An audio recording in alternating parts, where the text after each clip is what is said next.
तो आज हम गर्भावस्था के दौरान कैसा खान पान रखना चाहिए और शुरुआती 3 महीने में क्या केयर करनी चाहिए उसके बारे में समझेंगे। मैं हूँ doctor Malti Bhojwani, obstetrician and gynaecologist and IVF consultant director, Malti hospital एवं test tube baby centre Bhopal, practising since last 40 years.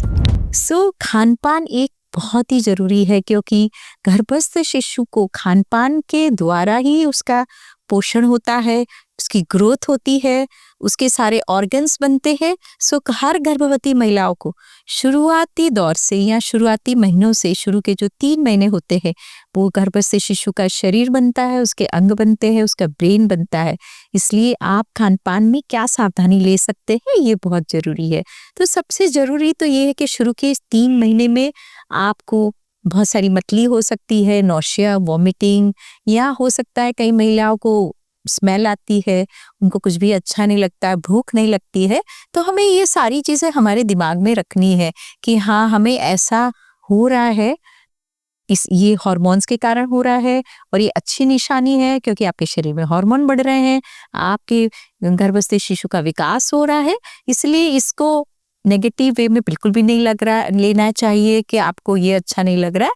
You should try to adjust with the hormones, मतलब आपको उसके साथ तालमेल बिठाना है।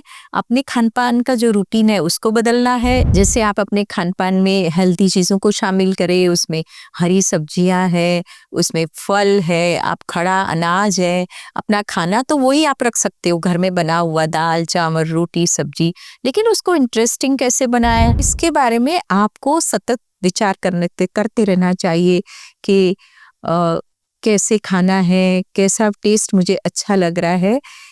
और खास बात यह है कि आपको एक साथ खाना नहीं है, जैसे कि आप छोटे छोटे अंतराल पे छोटे छोटे पोर्शंस अच्छी अच्छी चीजें खाने की कोशिश करें। जैसे उसमें हरी सब्जियां है, फल है, खड़ा अनाज है, दालें हैं, और साथ में आपके फ्रेश फ्रूट्स हैं, जो भी सीजनल फ्रूट्स आते हैं, आपको जिसका भी टेस्ट अच्छा लगता है आप सभी खा सकते हैं। जैसे बहुत सारी भ्रांतियां पालती है महिलाएं कि ये फ्रूट ठंडा है, इससे मुझे एलर्जी है, और तो ये सब भ्रांतियां पालने के बजाय आपको अपने फ्रूट्स लेने की जो फ्रीक्वेंसी है उसको बढ़ाना चाहिए। और गरम ठंडे के बारे में बिल्कुल सोचना नहीं चाहिए।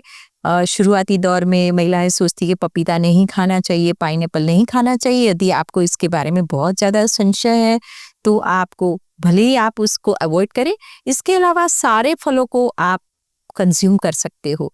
दूसरा है कि आप अपने आहार में जैसे हरी हरी चटनी है या आम की चटनी है या इसी तरह की चीज़ों को भी समावेश कर सकते हैं, ताकि आपको उसके द्वारा भी फॉलिक एसिड, विटामिन्स, बहुत सारे विटामिन सी, ये सब प्राप्त होगा, जो कि आपकी इम्यूनिटी बढ़ाएंगे, आपको एंटीऑक्सीडेंट्स प्रदान करेंगे जो आपका स्वास्थ्य बढ़ाएंगे। तीसरा है कि आपको थोड़े थोड़े ड्राई फ्रूट्स, यदि आपको लगता है कि आप ड्राई फ्रूट्स डाइजेस्ट कर सकते हैं, आपको बहुत भारीपन नहीं लग रहा है, तो आप खास तौर के विंटर के सीजन है, ऐसे सीजन में आप थोड़े थोड़े ड्राई फ्रूट्स भी खा सकते हैं। ड्राई फ्रूट्स के मामले में ये जानना बहुत जरूरी है कि आप कम मात्रा में आप ड्राई फ्रूट्स खाएं, मुट्ठी भर, जैसे आपने 5-7 बादाम ले ली, थोड़े अखरोट ले लिए, वॉलनट्स, क्योंकि उसमें ओमेगा 3 फैटी एसिड्स होते हैं, विटामिन ए होता है, और साथ में प्रोटीन्स भी कुछ ड्राई फ्रूट्स में होते हैं, जैसे कि पिस्ता है, किशमिश है। आप इस तरीके के ड्राई फ्रूट्स खा सकते हैं। कुछ ड्राई फ्रूट्स जैसे काजू है, उसमें कैलोरीज ज़्यादा होने के कारण आप ज़्यादा नहीं खा सकते हैं। साथ में आप मिल्क प्रोडक्ट्स बढ़ाएं, जैसे आप, कई महिलाएं दूध से बहुत ही चिढ़ती है कि दूध अच्छा नहीं लग रहा है, तो आप दूध को इंटरेस्टिंग बनाएं, उसमें केसर डालें, उसमें कुछ इलायची डालें, उसको अच्छा बना के, टेस्टी बना के आप उसको ले सकती है। यदि आपको दूध पसंद नहीं आ रहा है तो आप दही ले ले, आप पनीर ले ले, आप चीज़ ले ले। इस तरह के ये मिल्क प्रोडक्ट से आपको अच्छी मात्रा में कैल्शियम मिलेगा। साथ में, लेकिन कुछ महिलाओं को जैसे चटपटा खाने की इच्छा होती है, तो हम कहते हैं कि आप नींबू डालें, आप इस तरह की हेल्दी चीज़ें डालें, बजाय कि बाजार के सॉस इस्तेमाल करें या तो बाजारी चीज़ों का इस्तेमाल करें, जैसे कि आप फास्ट फूड है, जंक फूड है, और डब्बा बंद फल है, कोका कोला ड्रिंक्स हैं, जो इस तरीके के एनर्जी ड्रिंक्स हैं, इन सभी चीज़ों से आप परहेज करें, उनका सेवन बिल्कुल भी ना करें। घर में आप जो भी बना सकते हैं और उसी का सेवन कर सकते हैं, वो सबसे बेस्ट है, क्योंकि बाहर की चीज़ों में कभी-कभी इन्फेक्शन आ जाता है और उसमें बहुत सारे केमिकल्स, अजीनोमोटो डालते हैं, जो कि आपकी प्रेगनेंसी को हानि पहुंचा सकता है। अब बात करते हैं चाय और कॉफ़ी की। हम कितना चाय और कॉफ़ी पी सकते हैं डॉक्टर? तो आप आराम से 2 कप चाय ज़रूर पी सकते हैं, लेकिन चाय के बारे में मेरा ये समझना है कि चाय को बहुत उबालना नहीं चाहिए, क्योंकि उसमें से काफ़ी मात्रा में टैनिन, हार्मफुल जो सब्सटेंस होते हैं वो निकलते हैं, जो कि हानिकारक है। इस तरह से कॉफ़ी, यदि आप कॉफ़ी के शौकीन हैं तो आप आराम से 1 या 2 कप कॉफ़ी ले सकते हैं। ये पाया गया है कि 200 मिलीग्राम की कॉफ़ी आप ले सकते हैं। तो आप कॉफ़ी का सेवन भी कर सकते हैं। आपकी कुछ पसंदीदा चीज़ें हैं उसको भी आप ले सकते हैं, जैसे कुछ मिठाइयाँ हैं, ड्राई फ्रूट्स की मिठाई है।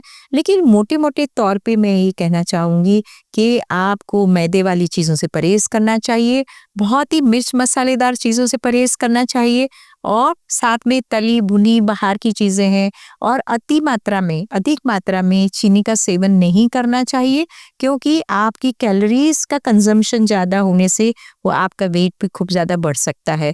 प्रेगनेंसी में ये भी देखा गया है कि आपको भूख भी कभी-कभी ज़्यादा लगती है, तो कभी-कभी क्रेविंग्स होती है कि जैसे कि चॉकलेट खाने की, तो आप थोड़ी मात्रा में चॉकलेट खाएँ, क्योंकि उसमें भी कैफ़ीन है। क्योंकि ये पाया गया है कि अधिक मात्रा में कैफ़ीनेटेड पदार्थ या कैफ़ीन लेने से भी आपकी प्रेगनेंसी को नुकसान हो सकता है। इसीलिए यदि आप जब भी अपने खाने के बारे में सोचें, तो आप ये सारे पहलुओं को बिल्कुल अपने दिमाग में रखें।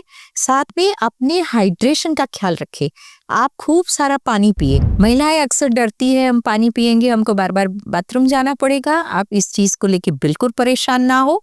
आप कम से कम 10 से 12 ग्लास पानी पिए। यदि आपको पानी अच्छा नहीं लग रहा है, तो आप उसको थोड़ा इंटरेस्टिंग बनाएं। आप मट्ठा ले लें, आप नारियल पानी ले लें, आप जूसेस पी लें, आप संतरे का जूस है, मौसमी का जूस है, आप इस तरह की जो लिक्विड पदार्थ है उनको ले लें, ताकि आपका शरीर का हाइड्रेशन अच्छा होने के कारण आपको बहुत सारी चीज़ों में फ़ायदा मिलेगा, जिससे आपको कॉन्स्टिपेशन नहीं होगा, आपको यूरिन में इन्फेक्शन नहीं होगा और आपकी स्किन का जो टेक्सचर है, ग्लो है, वो बना रहेगा। साथ में आपको अच्छे फल प्राप्त हो रहे हैं, जैसे एवोकाडो है, स्ट्रॉबेरीज है, सीजन में आ रहे हैं और आपको फायदा मिल रहा है, तो आप उसको जरूर से लें। खाने में आप बिल्कुल उपवास बिल्कुल ना करें, बहुत देर तक बहुत पेट भर के खाना ना खाएं, क्योंकि प्रेगनेंसी में एसिडिटी होने की संभावना होती है, खाना देर से पचता है। इसलिए आप छोटी-छोटी मात्रा में, छोटे-छोटे अंतराल पे अपना खाना खाएं। ऐसा खाना खाएं कि वो इजीली डाइजेस्ट हो जाए। रात को आप बहुत देरी से खाना ना खाएं, क्योंकि आप जब सोएंगे तो आपको रिफ्लेक्स हो सकता है, इसलिए जल्दी खाना खा ले और लाइट खाना खा ले।